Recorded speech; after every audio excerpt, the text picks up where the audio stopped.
영원한 세계, 생명의 근원.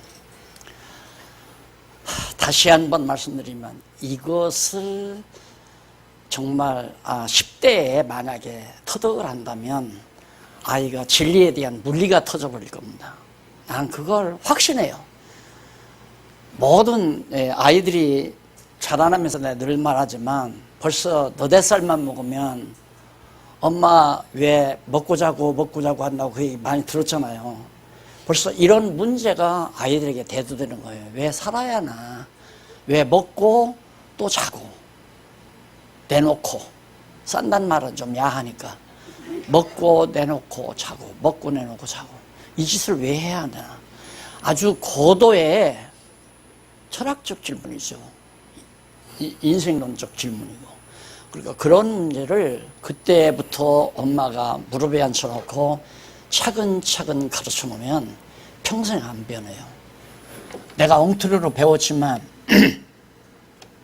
교회학교 다니면서 5살부터 다녔으니까 부자는 천국 못 간다 하는 말이 틀린 얘기지만 글쎄 남들은 어떻게 생각할지만 내가 그렇게 돈 욕심이 많은 것 같지는 않아요. 내가 봐도. 그런데 막 자꾸 날들어 돈 욕심 많다 그러니까 할 말은 없지만 남이 볼 때 돈 욕심 많다는데 뭘 보고 그런지는 모르지만 내가 돈을 보고 뭔 일인가 해보는 적은 별로 없거든요. 지금 이 일도 그래요. 돈 놓고 안 냈잖아요, 여러분. 내가 이런 강의를 하면 그래도 엄청난 돈 받죠. 돈 받고 한다면. 그러니까 그때 잘못 배운 거지만은 내가 한평생 돈 욕심 없이 살게 되는 데는 큰 역할을 했다. 왜? 어렸을 때 배긴 거기 때문에 부자는 천국 못 간다 이 생각이 어렸을 때 가진 게 커서도 그냥 몸에 배버렸어요. 그런다고 해서 지금 뭐 부자가 천국 못 간다고 아는 건 아니거든요. 그런데도 그게 여파를 미친단 말입니다. 그래서 이 도표를 보면 이런 걸 다 알고 만약에 20대나 10대 중반 넘어서 이 도표를 보고 딱 보면 무엇부터 내가 요즘에 그 JTBC에서 방영하는 그 제4차 산업에 대한 강의를 좀 들었거든요. 지금 한 너댓 시간째 지금 하는데 다음에는 이제 직업 문제가 나오더라고요. 그런데 그 알파고를 딱 만들었는데 그 사람 모습은 아니에요. 이런 통 같은 건데 거기다 대고 사랑합니다 그러니까 나도 당신을 사랑합니다 하고 대답을 해요. 근데 이 통 같은 거 연필통 그러니까 연필통이 연필통 같이 생긴 거예요. 근데 거기서 말이 나오는 거예요. 바로 정들어 버리더래요. 그냥 바로. 그거 없이는 심심해서 못 산대. 대화를 하면 대화를 주고받으니까. 자, 그런 문제에 접어들면 이걸 모르게 되면 야, 과학이 대단한 거구나. 과학이 이제 사람도 만들어내겠구나. 이런 생각을 할 거 아니에요. 그런데 내가 그거 듣는 순간 저 알파고는 한계가 있다는 게 당장 딱 나와요. 왜? 이 생명의 근원이 하나님이죠. 하나님에게 속해 있잖아. 생명의 근원이. 그 생명은 하나님 자신이 생명이에요. 그러니까 그 생명의 근원으로부터 우리 인간에게 생명의 기운이 들어가니까 흙으로 만든 흙에다가 생명의 기운을 집어넣으니까 생명의 기운 안에 이거 집어넣으니까 인간이 된 거거든. 인간. 그럼 알파고와 어떻게 다른가? 하나님의 생명의 기운이 들어간 게 아니라 뭐가 들어가요? 알파고가 움직이는데 무슨 기운이? 그렇지, 전기죠. 배터리. 안 그래요? 전기가 들어가서 작용을 하는 거란 말입니다. 그렇게 절대 생명의 기운이 들어가야 생명인 인간이 되는데 영을 소유하는 인간이 되는데 알파고는 영은 절대 존재하지 않는다. 그냥 알파고 안에다가 데이터를 집어넣으면 데이터에 의해서 수학적 계산을 알파고가 한다면 기술적으로 기술이죠. 그러니까 전기에 의해서 그렇게 해서 이제 답변을 하고 말을 하고 작용을 하고 그건 전기에 의해서 생기가 아니라 생명의 근원이신 하나님께로부터 생명의 기운이 공급된 게 아니라 인간이 만들어낸 전기에 의해서 작용하는 거기 때문에 절대 한계가 있다. 절대로 한계가 있다. 인간과 알파고는 절대 한계가 있다. 그렇기 때문에 엄밀히 말해서 지혜의 근본이신 하나님, 여호와를 경외하는 것이 지혜의 근본이라면 그 여호와 하나님을 경외하는 지혜는 절대로 알파고가 작용할 수가 없다. 그런 얘기예요. 자, 만약에 15살이나 20대 전에 내가 지금 이걸 알파고의 한계를 정확하게 지적하는 것처럼 지적했다 하면 그 아이는 알파고의 능가하는, 알파고가 할 수 없는 능가하는 어떤 창의력을 발휘할 수 있다고 나는 확신해요. 그 창의력을. 그러니까 앞으로는 얼마 안 남았대요. 2020년도부터 벌써 서울 시내에 전기차, 그러니까 알파고가 조종해서 운전하는 그게 벌써 서울 시내에 돌아다니고 서울서 부산까지 가고, 이 기사들이 이제 직장이 다 떨어져 오는 거예요. 직장이 수십만 개가 다 없어져 버리고, 그러니까 아는 엄마들은 지금 고민에 쌓인 거예요. 우리 아이를 무슨 과를 전공을 시켜야 되나. 근데 우리 아이들은 걱정할 거 없잖아요. 창의력이, 이 도표만 정확하게 이해하면 창의력이 무진장 쏟아져요. 무진장. 그러니까 하나님을 알지 못하는 사람들의 두뇌와 하나님을 경외하는 지혜의 근본을 지혜자, 하나님께로부터 지혜의 근본이신 여호와 하나님을 경외하는 지혜를 가진 자의 두뇌로부터 나오는 창의력은 알파고가 따라올 수 없는 창의력을 발휘할 수 있다. 결국에는 알파고를 누가 만드느냐면 인간이 만들어낸 거거든요. 그러면 인간이 만들어낸 거기 때문에 알파고가 그 사람을 따라가요. 그 사람은 머리가 이제 그 데이터가 들어가니까 그 사람보다 더 월등하게 되니까 과학자들이 두려워한단 말이야. 이게 지금 우리 죽을 짓 하는 거 아닌가. 그렇잖아요. 자기가 만들어 놓고 자기가 이제 병신되는 거예요. 알파고 앞에. 그러니까 지금 초기 단계에 이 정도니까 알파고 안에 이렇게 된대요. 예를 들어서 대한민국에 유명한 위암 전문 의사가 5명이 있다. 그러면 5명 의사마다 노하우가 다 있을 거 아니에요. 그러니까 위암을 진단해서 수술하는 노하우가 다 다르다. 5명이 의사가. 그러니까 그 중에서도 가장 기술이 좋은 의사를 찾아서 가서 위암을 수술받으면 우리 강동구 집사님 눈 밝아지듯이 더 좋아진다 이 말이에요. 그러니까 가장 유명한 의사를 자꾸 찾을 거 아니에요. 그런데 알파고를 만드는 사람이 5명의 노하우를 다 그걸 종합을 해서 알파고에다 집어넣어준대요. 데이터만, 그것만, 그 자료만. 그러면 이 알파고가 직접 위암 환자를 가서 이제 진단을 해요. 진단을 하면 이 속에는 5명의 의사가 가지고 있었던 그 데이터를 다 가지고 있기 때문에 그걸 요리를 해서 이 환자는 어떻게 진단이 나와서 어떻게 수술하면 된다 해서 수술까지 맞는다 이 말입니다. 그럼 의사가 직업 떨어질 의사가 수없이 많다는 얘기죠. 그러니 겁난 얘기 아니에요. 그것이 눈앞에 지금 다가와. 이게 4차 산업이라는 얘기예요. 근데 우리들의 자녀들, 여러분들이 만약에 10대에 이 진리를 아이들이 통달만 한다면 창의력은 무진장 나와요. 창의력은. 이제 창의력 시대거든요. 누가 남들이 말하지 않는 것을 말할 수 있는가 하고 창의력이 나오는데 이 도표 안에서 얼마든지 창의력이 나온다는 얘기입니다. 늦동이 낳고 싶죠? 안 돼, 이제는. 늦었어요. 내가 볼 때 거의 다 늦으신 것 같아.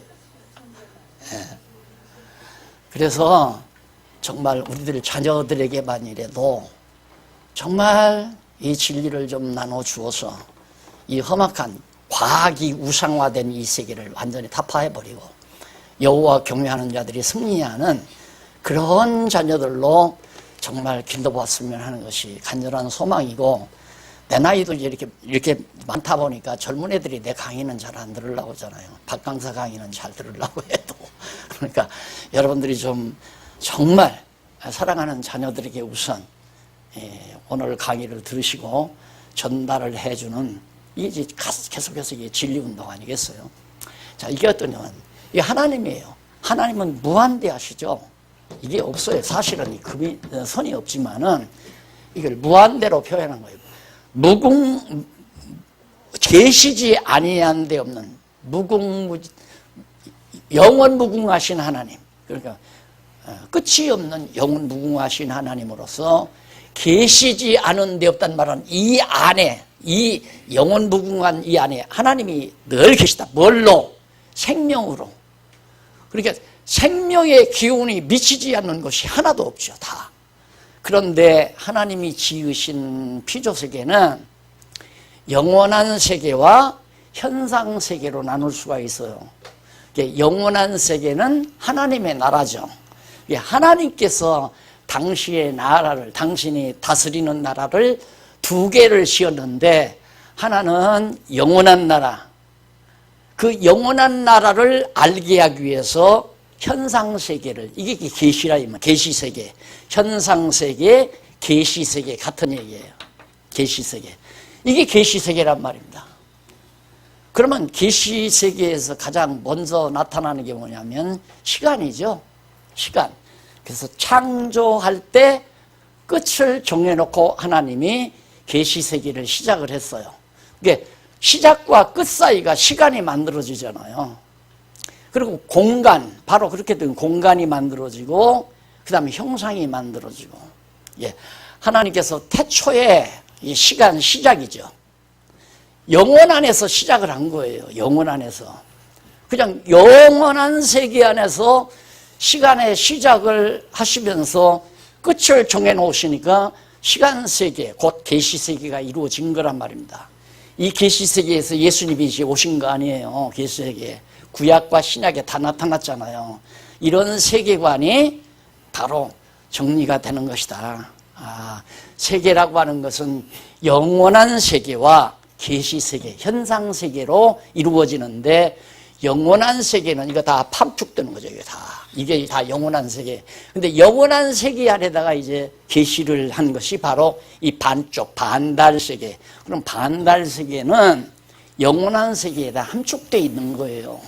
그렇기 때문에 아까 말한 대로 영원한 것을 시간과 공간과 형성한 것이 현실세계, 계시세계다 그 말입니다. 그렇죠? 이게 영원한 것, 하나님이 지어놓으신 영원한 나라의 영원한 것을 시간과 공간과 형상세계로 지어놓은 것이 바로 계시세계다, 현상세계다 그 말이에요. 그러니까 이것은 영원한 세계죠. 그래서 모든 것은, 이 모든 것들이 하나님, 영원하신 하나님께로부터 말미암고 하나님께로 돌아가고 하나님으로 말미암아 진행되고 하나님께로 돌아간다. 마지막 내가 성경구절 읽었잖아요. 그래서 결국은 이 계시세계가 끝나면 이게 싹 지워지는 거죠. 지워지고 영원한 세계만 있잖아요. 그러니까 보이는 세계와 보이지 아니하는 세계를 통일되게 하려 하시면, 에베소서에 나오잖아요. 그리고 예수님이 교회 머리가 되시는 것은 보이는 세계와 보이지 아니하는 세계를 통일시켜서 다 하나님이 지어놓으신 영원한 나라, 영원한 세계를 예수 그리스도가 통치하고 다스리도록 기업으로 받은 것이에요. 하나님께로부터 기업으로 받은 것. 이걸 상급을 받았다는 얘기거든요. 예수님께서 아버지로부터 기업을 받아 우리가 이제 이 땅에 살다가 흙으로 만들어진 육체의 장막을 벗어버리고 거듭나고 중생한 새 생명, 그렇죠, 영혼의 생명으로 바로 영원한 하나님의 나라에 가면 우리도 예수님의 지체가 되다 보니까 아버지 것이, 그러니까 예수님 머리 되신 주님 것이 내 것이 된다 이거예요. 예를 들면 가난한 집 딸이에요. 가난한 집 딸인데 시집을 갈 때 장롱 하나도 못 해가지고 갔어요. 그런데 다행히 이 딸의 미모에 완전히 큰 기업주 사장놈이 반해가지고 이 딸을 데려갔어요. 근데 기업주 아들놈은 돈이 엄청 많잖아요. 돈이 많으니까. 그런데 시집을 가서 딱 그 돈 많은 사장 아들의 아내가 되다 보니까 그 재산이 누구 거가 돼요? 자기 것도 되잖아요. 법적으로도 이제 나중에 내보내려면 반틈 줘야 돼요. 예? 2조 원 재산이면 1조를 줘야 한단 말입니다. 재산권이 있잖아요. 왜? 남편의 아내니까, 한 몸이니까. 그러듯이 이 나라가 주님의 신랑 되신 우리 신부들인 우리들의 나라가 됐는다. 그것을 천국 간다고 하는 거란 말입니다. 그러면 이 제목에서 하나님과 인간 나와 세계, 역사는 이게 역사 진행이니까, 역사 진행 과정이니까 여기까지는 거기다 넣어도 돼요. 하나님과 인간과 역사와 세계와의 관계도 그렇게 해도 상관은 없지만은 인간과 세계만 해도 역사라고 하는 것은 세계에 의해서 인간이 살아가는 과정이니까 넣어도 되고, 더 치밀하게는 넣으면 더 좋죠. 빼놓고는 내가 변명할 필요는 없지만은 하나 더 넣으면 상관이 없어요. 인간과 역사와 세계와의 관계도, 하나님과 이게 어떤 관계가 있냐, 이런 관계가 있다 이 말, 이런 관계. 그러니까 아이들 10대에 만약에 이런 우주관, 이런 우주관이라고 할 수 있죠. 이런 것들이 딱 아이들에게 정리가 되면 무한정 바로 새로운 창의력이 막 솟아나요. 엄청난, 그러니까 논리적으로도 창의력이 나오고 과학적으로도 새로운 창의력이 나오고, 이런 창의력이 얼마든지 발휘될 수 있다. 그래서 차세대 교육에 있어서 필수 과목, 절대 필수 과목이죠. 이건 반드시 알아야 된다. 이것이 제 주장일 뿐만 아니라 사실이에요. 이걸 모르는 데서 우리 아이들이 지금까지 어떻게 컸냐면, 좋은 대학에 가야 좋은 직장 잡는다. 그럼 좋은 대학에 가서 좋은 직장 잡으라는 건 뭐냐면 돈 많이 버는 직장 간다 이거예요. 그러니까 아이들을 기르는데 돈과 관련해서 아이들을 기르는 그것들이 무식한 시대에 우리 부모들이 했던 과오 아닙니까? 너는 서울대 법대 가야 한다.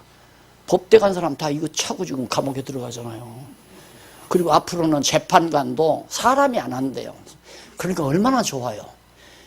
정당한 올바른 법 이론 체계를 딱 알파고 두뇌 속에다가 그 정보만 집어넣어주면, 이놈이 어젯밤에 우리 담장 넘어서 5천만 원 가져갔습니다. 나는 그런 일 없습니다 하고 자꾸 재판이 벌어졌어요.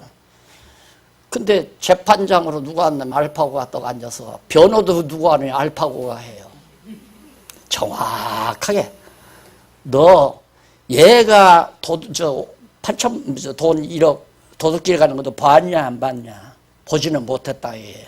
그럼 어떻게 가져갔다 오냐? 이놈이 친구인데 우리 집에 자주자주 들락거린다. 그런데 아무도 들은 사람이 없는데 서랍에 있는 돈 1억이 없어졌다. 이놈밖에는 가져갈 놈이 없다. 근데 이쪽 변호를 하기를, 아닙니다. 이 사람은 그 시간에 부산에 가서 친구를 만나가지고 맥주 한잔하고 어느 다방에서 차 한잔하면서 밤 10시까지 대화하다가 어느 호텔에서 잠을 잤습니다. 다 호텔 투숙 증서, 그 다음 맥주집에 먹었던 영수증, 커피숍의 영수증 다 대동하고, 커피집 주인 증인으로 세우고, 호텔 주인 증인으로 세우고, 알파고는 너 인마 거짓말했다. 너 당장 이 사람 보상을 해라. 얼마 번? 500만 원 보상을 해라. 아니면 더 1년 징역을 살아라. 이렇게 딱 법리에 따라서 재판을 하니까 국정농단 할 것도 없어요. 이게 복잡하게 사람한테 맡기니까 지금 국정농단 재판 시작한 지가 몇 달이 됐어요. 그런데도 아직 안 나오잖아. 바로 떨어져요.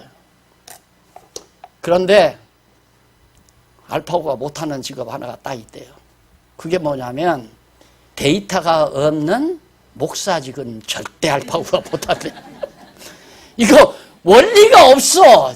자기가 말하는 게 다 하나님이야. 하나님의 말씀이야. 그러니 이게 논리도 없고 원리도 없고 논리적 체계도 없고, 그러니까 알파고가 정신없어서 할 수 없죠. 이게 목사만은 알파고가 못한대요. 그런데 성경신학은 알파고가 할 수 있어요. 성경신학은. 왜? 확고한 논리체계가 있고 데이터가 있으니까 이것만 집어넣으면 딴소리 안 하고 성경신학은 쪽쪽쪽쪽 잘 해나가죠. 논리적 체계가 있으니까. 그런데 그렇다고 누가 알파고 이게 이제 같이 만나서 진리를 토로하고 같이 얘기하는 게 이게 이제 성도 교제 아니에요. 이 재미로 하는 건데 알파고 세워놓고 여러분 무슨 재미가 있겠어요? 안 그래요? 그건 안 된 일이죠. 그래서 정말 나는 이게 굉장히 오래된 거거든요. 이게 아마 초판이 이게 아마 초판 시대는 이거 그림을 안 냈는지 모르지만 이게 강론집 나오기 전에 아마 이게 나왔을 겁니다. 초기에. 그럼 한 30년이 넘었는데 그때 벌써 이런 생각의 구도, 내 생각 속에 이런 구도가 자리 잡았기 때문에 그래서 성경신학 총서가 나오지 않았어요? 역사적으로 유례없는 놀라운 성경신학 체계가 나왔다는 얘기예요. 그래서 나는 장담하는 게 정말 젊은이들이 이걸 깨닫고 자녀들에게 10대 이전에는 더 말할 것도 없지만 10대에만 깨닫게 해도 정말 인류 사회에 엄청나게 기여할 수 있는 창의력 발휘를 할 수 있는 고도의 지혜자들이 양육될 수 있다고 하는 확신을 제가 가지고 있습니다. 그래서 우리가 당장 누구라도 신학적으로도 무슨 알파고와 신학자의 한계, 알파고와 신학자의 한계, 이런 것들을 알파고의 한계는 뭐고 신학자의, 그러니까 신학자의 한계가 아니라 알파고의 과학적 한계, 뭐 이런 식으로 제목 정해가지고 신학적으로 살펴본 알파고의 뭐 한계라든가 이런 식으로 제목 정해서 논문 쓰면 이 구조에 의해서 논문 쓰면 되는 거죠. 이걸 전부 이게 다 성경의 바탕을 두고 나온 거니까 그래서 성경적 기독교 아닙니까? 그래서 성경에 근거해서 이런 논리 구조로 요즘 한참 뜨고 있는 4차 산업의 알파고의 한계성을 정확하게 지적해주면 젊은이들이 그 내용을 보게 되면은 정신이 들죠.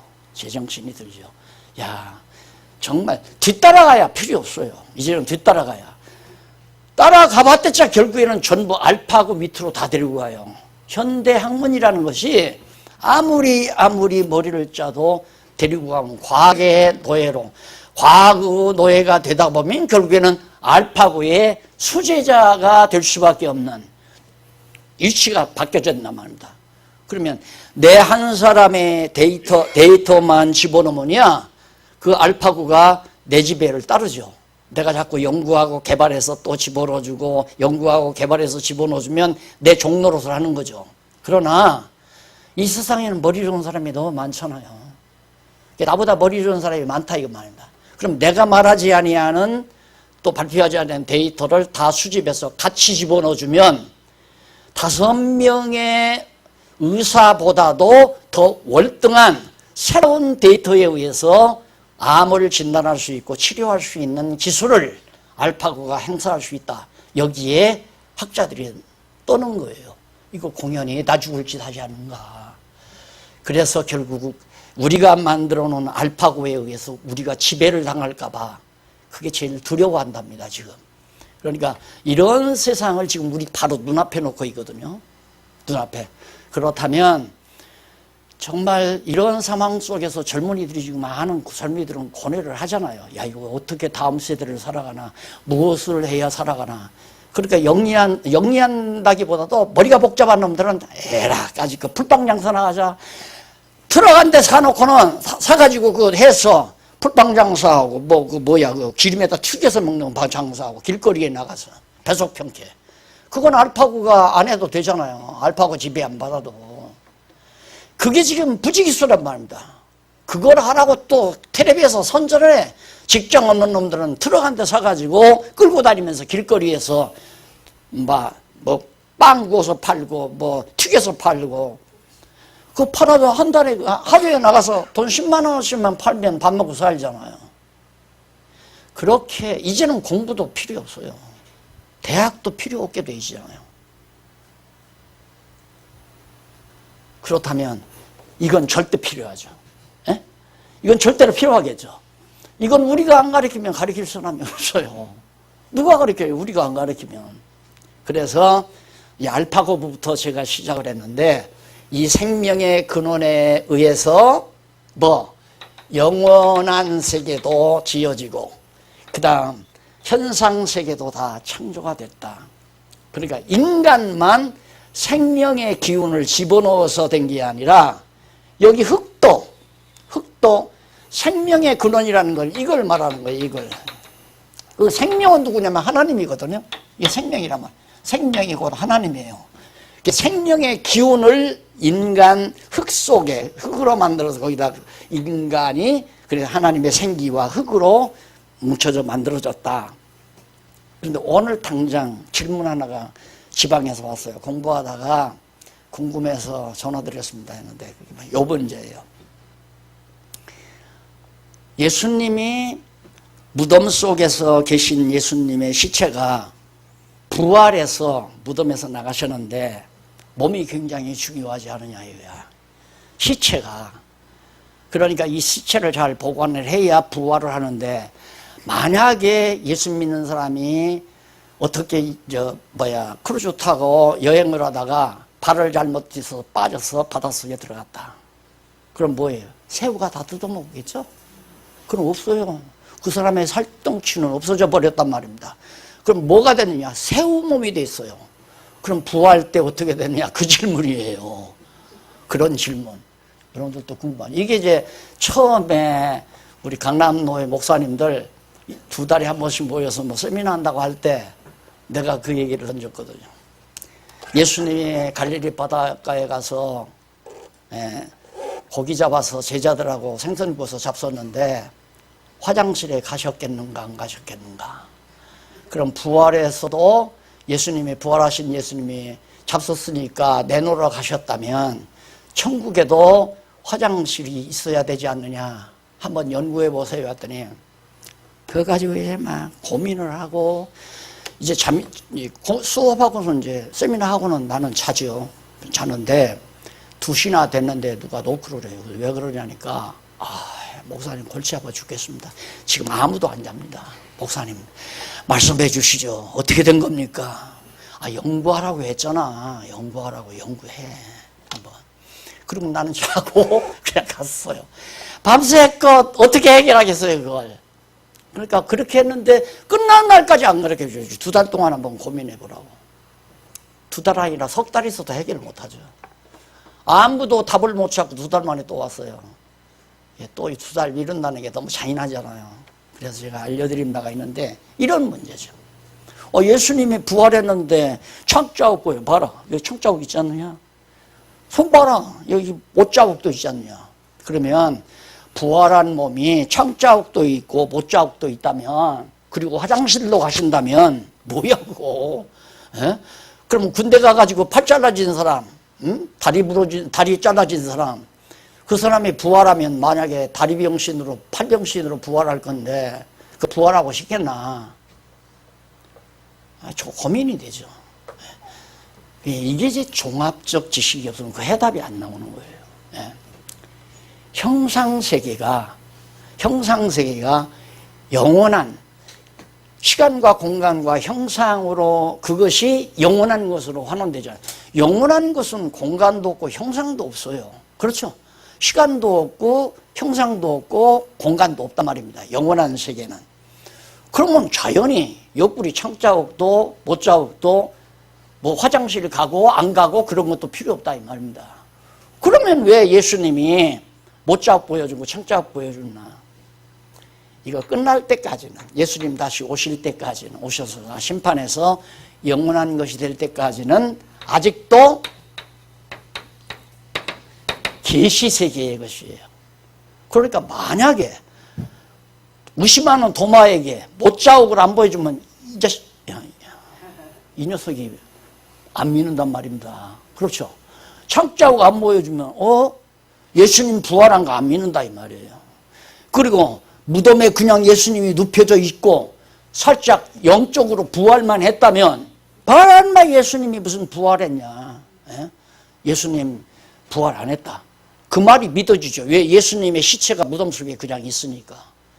그래서 무덤에서 시체가 시체가 없게 만드시고 못자국을 보여주시고 옆구리도 보여요. 왜? 계시록에 부활한 사실에 대한 확증을 시간과 공간과 형상세계에 사는 인간에게는 그렇게 보여주지 않고는 예수님의 부활을 안 믿으니까. 그래서 공중에서 부활한 예수님이 구름 타고 실제로 부활하신 예수님의 모습으로 재림하는 거예요. 그래서 마지막 백보자 심판 마친 다음에 영원한 세계로 올 때는 예수님도 못자국도 창자국도 못자국도 그런 거 다 필요 없는 거예요. 다만 이 흙이라고 하는 건 여기 원어 전공하실 목사님 계시지만 흙이라고도 할 수 있고 먼지라고도 할 수 있고 현대 용어로는 쿼기나 아원자라고 표현해도 돼요. 사실은 없는 거예요. 이 물질을 갖다가 아주 분말을 더 최대한으로 분발시키면 아무것도 없는 것이 돼버려요. 아무것도 없는 거. 그게 안개처럼 그냥 뿌려버리면. 근데 그것도 더 분말을 시켜버리면 안개처럼도 사라져버려요. 그러니까 없는 것이 우리들의 눈으로 볼 수 있고 만질 수 있는 것이 된 건데 그게 왜? 생명의 근원이신 하나님의 생기가 당신의 형상과 같이 만든 그 속에 들어가면 생명이 돼요. 생명이. 그런 분말과 같은 그런 뭉치 속에 생기 가운데 나무로 작용할 수 있는 기가 들어가면 나무가 되고 물고기로 작용할 수 있는 형상 속에 들어가면 물고기가 되고 균이 되고 말이 되고 소가 되고 새가 되고 각각 그 생명의 기운이 각각 역사한다 그 말입니다. 그러니까 인간에게 넣어주신 하나님의 생명의 기운이 가장 왜? 당신의 형상대로 당신의 모양대로 만들기 위해서 거룩한 영 하나님의 영을 집어넣어 가지고 산 영 아담이 되게 만드셨다 이 말입니다. 이것이지 타락하고 보니까 영은 죽어버리고 흙덩어리만 남았는데 그 흙덩어리는 죽은 영이 작용하는 저주받은 몸으로 우리가 지금 작용하는 거죠. 그러니까 믿지 아니하는 사람은 죽은 영만 작용하기 때문에 설령 알파고가 완전히 사람처럼 지음받는다 하더라도 죽은 영의 작용이 될 수밖에 없지만은 그건 안 돼요. 일단 생명이 죽어있는 상태이기 때문에 영은 죽은 영이든 산 영이든 알파고는 가질 수가 없는 거예요. 왜? 전기의 기운으로 작용하는 거기 때문에 생명의 근원이신 하나님의 생기로 작용하는 인간이 아니고 인간이 만든 전력에 의해서 나타나는 기로 전기로서 작용되는 거기 때문에 그건 공작품의 한계될 수밖에 없다. 하나의 인간의 공작품일 수밖에 없다. 거기에다가 우리 두뇌에다가 인간이 가지고 있는 수학적 능력이라는 것도 다 계시세계의 셈법 아닙니까? 그런 것을 알파고에다 집어넣으니까 좀 머리가 둔한 사람보다는 월등하고 머리가 아주 좋은 사람은 알파고가 따라가지. 그래서 왜 바둑 해가지고 한 번 이겼잖아요. 한 번. 근데 쥐도 또 많이 줬고. 그러니까 알파고 만들어 놓고 왜? 같이 죽은 영의 인간이니까 죽은 영의 기운이 작용하는 거니까 영의 기운이 죽어버렸기 때문에 알파고나 비슷할 수밖에 없잖아요. 인간이. 그래서 짐승과 같다고 그런 거거든요. 인간 자체가. 그러니까 살아있는 영혼과 죽은 영과는 지혜가 있느냐 없느냐에 따른 거죠. 지혜가 있느냐. 지혜의 근본이신 하나님을 아느냐 모르느냐는 이거죠. 이거에 대해서 인식하면 이것도 알고 이것도 다 알고 하나님을 알면 근본이니까. 그래서 지식의 근본이요 지혜의 근본이다. 이걸 하나님을 아는 것으로 하여금 바로 정립이 가능하기 때문에 인간을 가장 최고의 고도의 인간으로 양육할 수 있는 방법은 성경을 가리키는 데 있다. 이래 얘기해요. 그래서 이게 바로 앞으로 하나님께서 우리를 통해서 이루어갈 미래 사회다라는 걸 저는 확신하고 있습니다. 반드시 하나님께서는 이걸 온 세계에 다 그렇게 한다는 게 아니에요.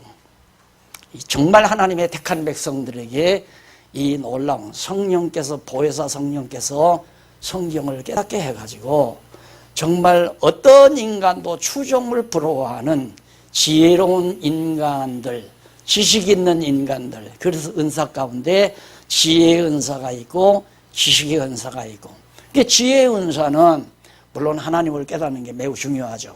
그런데 하나님을 깨닫고 이 인간을 새로운 각도에서 정말 성경적인 입장에서 바르게 설명하면 그건 바로 성령께서 직접 지혜를 줘서 깨닫게 한 거죠. 그러니까 하나님을 아는 지혜가 있으면 여기에 따르는 지혜도 그건 수동적으로 오게 돼 있어요. 수동적으로. 그러니까 이거 이제 공부하신 분들은 이렇게 생각해 보면 막 바짝바짝 떠오르죠.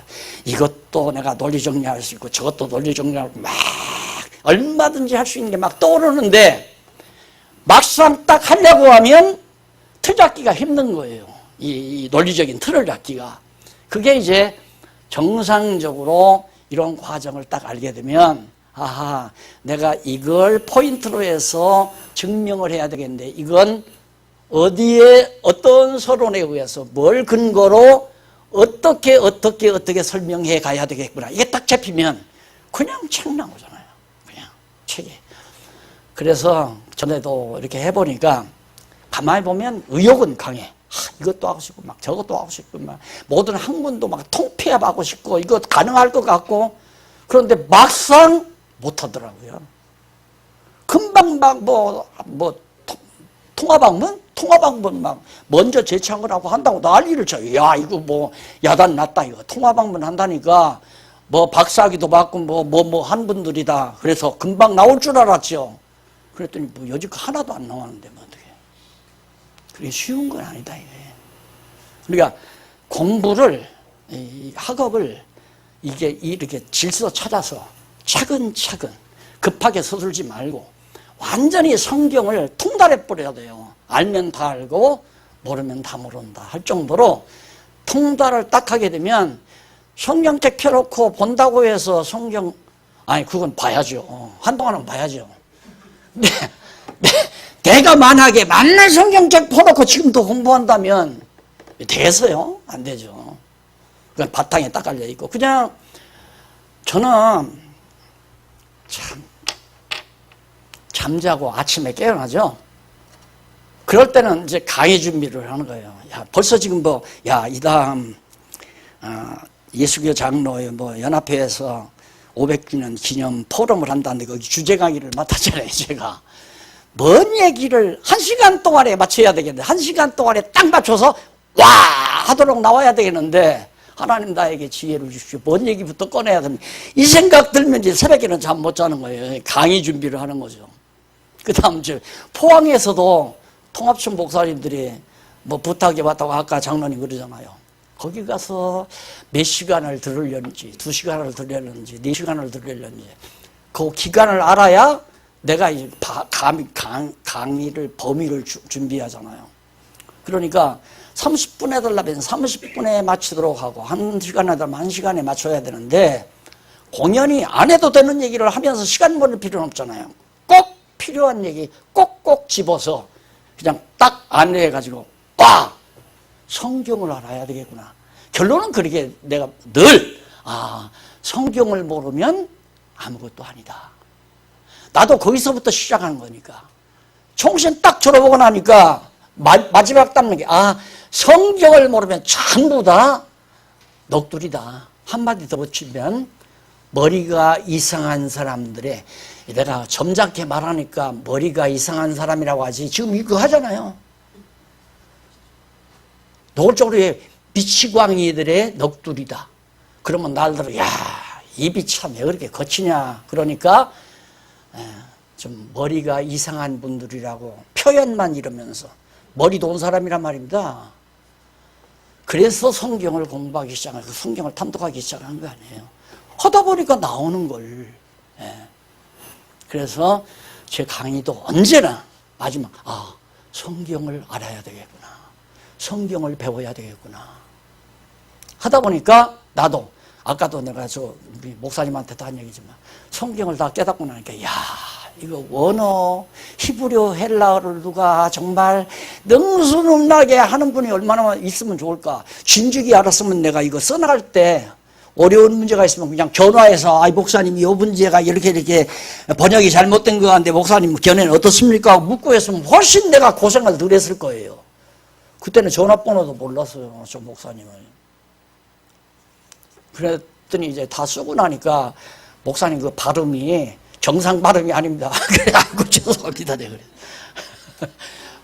그래서, 그래도 발음은 정상이 아니래도 뭐 단어, 그러니까 풀이를 해서 조금씩 한다고는 했지만 사실 내가 전문가가 아니니까 그래도 성경 전체를 이렇게 보아나가는데 크게 갈등 없이 풀어졌다는 것이 너무 감사해서 늦게나마 저렇게 목사님 만나서 여러분들에게 이렇게 정말 소개할 수 있다는 게 저로서는 매우 기쁘고 즐겁게 생각을 합니다. 이게 다 하나님께서 준비해 놓은 인재들을 같이 만나서 이 성경 실학운동, 정말 성경을 성경대로 깨닫는 이 놀라운 엄청난 사역을 우리들이 해 나가도록 하나님께서 이끌어 가시는 것이 아닌가 이렇게 생각하면서 정말 이 보화를 우리에게 주었다는 것은 다시 없는, 역사상 다시 없는, 난 다시 없다고 생각해요. 왜? 물론 뭐 문맥을 가다듬고 하는 거야 있을 수 있겠지만, 예를 들어서 하나님께서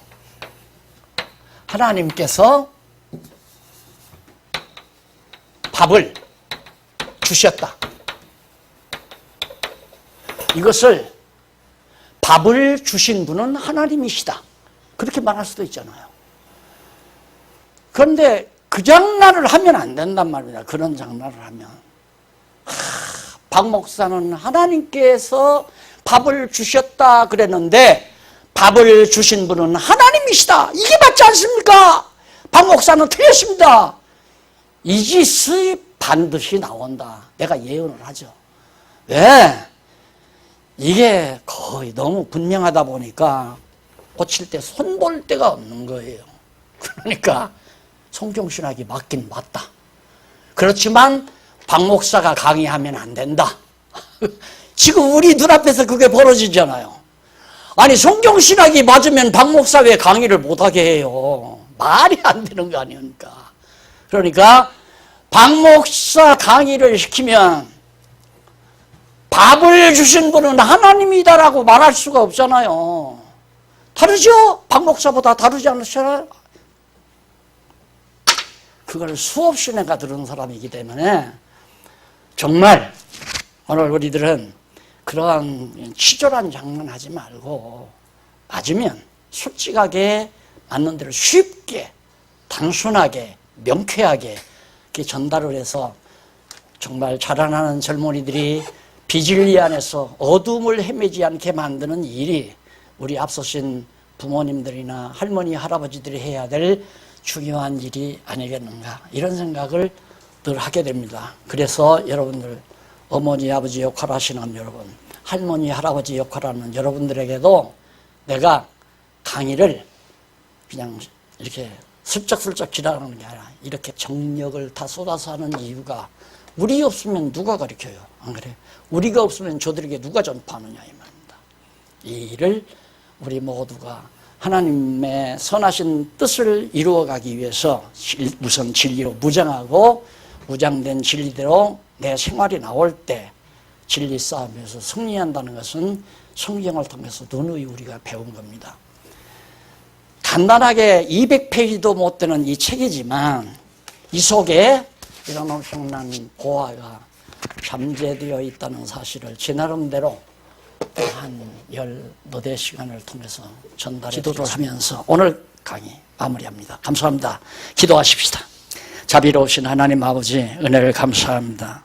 질글 같은 우리들을 그래도 하나님께서는 소중하게 금그릇으로 그렇게 사용해 주시는 하나님 아버지 정말 감사합니다. 담아주신 도와 땅에다 묻어두지 않는 지혜로운 종들 되게 해 주시옵소서. 예수님 이름으로 기도드립니다. 아멘. 감사합니다.